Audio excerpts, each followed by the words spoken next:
மாணவ மாணவியர் அனைவருக்கும் வணக்கம். இந்த காணொளி பதிவில் நான் 10ஆம் வகுப்பு தமிழ் பாடத்தில் காலாண்டு தேர்வு வினாத்தாள் தான் என்ன செய்ய போகிறோம் அப்படின்னா இந்த வீடியோவில் பார்க்க போகிறோம்.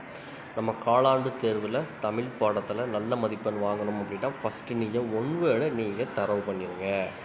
சரிங்களா? உங்கள் புக் பேக்கில் இருக்கக்கூடிய ஒன் வேர்டை நீங்கள் தரவு பண்ணிட்டாலே உங்களுக்கு எத்தனை மார்க் வந்துடும் அப்படின்னா 15 மதிப்பெண் உங்களுக்கு கிடச்சிடும். இது போக நம்ம சேனலில் உங்களுக்கு தமிழ் பாடத்தில் எதெல்லாம் இம்பார்ட்டண்ட்டாக படிக்கணும், தமிழ்லேருந்து ஆரம்பித்து சோசியல் வரைக்கும் எதெல்லாம் மோஸ்ட் இம்பார்ட்டன்ட் கொஸ்டின் அப்படிங்கிறத அப்லோட் பண்ணியிருக்கோம். அதை பார்த்து படிச்சிங்க அப்படின்னாலே கண்டிப்பாக நீங்கள் நல்ல மதிப்பெண் வாங்கிடலாம். சரிங்களா? அந்த வீடியோ பார்க்கணுங்கன்னா டிஸ்கிரிப்ஷன் பாக்ஸில் லிங்க் இருக்குது, அதில் போய் நீங்கள் பார்த்துக்கலாம்.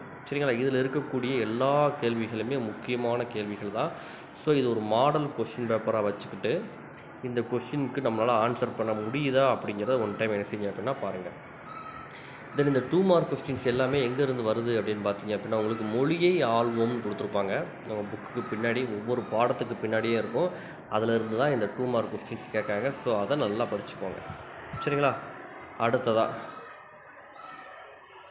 பார்த்தீங்க அப்படின்னா பகுதி 2 பொறுத்தளவுக்கு நீங்கள் கண்டிப்பாக மனப்பாட பாடலை தரவு பண்ணிக்கோங்க. சரிங்களா?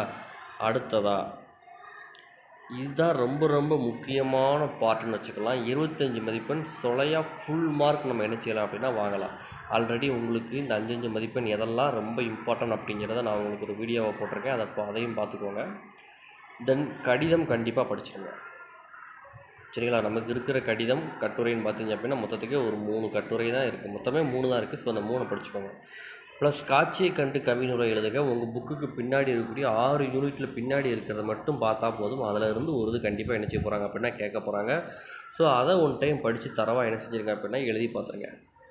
அடுத்த இந்த புயலின் போது செயல்பட வேண்டிய முன்னெச்சரிக்கை நடவடிக்கை பலவற்றில் 5 எழுதுக அப்படின்னு கொடுத்துருப்பாங்க. இல்லாட்டா வீட்டில் நீங்கள் எப்படி இருக்கீங்க, பள்ளியில் எப்படின்னு சொல்லி 5 பாயிண்ட் எழுத சொல்லியிருப்பாங்க. ஸோ அந்த மாதிரி உள்ளதை படிச்சிங்க அப்படின்னா 5 மார்க். இல்லைனா இந்த மொழிபெயர்க்குன்னு இருக்கா, இதை படிச்சிங்க அப்படின்னா இதில் நீங்கள் எத்தனை மார்க் வாங்கிடலாம் அப்படின்னா 5 மார்க் வாங்கிடலாம். சரிங்களா? தென் விரிவானம் படிச்சிங்க அப்படின்னா உங்கள் கையில் எத்தனை மார்க் இருக்குது அப்படின்னா 8 மார்க் இருக்குது. தென் கட்டுரை. சரிங்களா? அடுத்த நெடுவினா இதை ஃபுல்லாக தர பண்ணிட்டீங்க அப்படின்னா கண்டிப்பாக எக்ஸாமில் நல்ல மதிப்பெண் நீங்கள் வாங்கிடலாம்.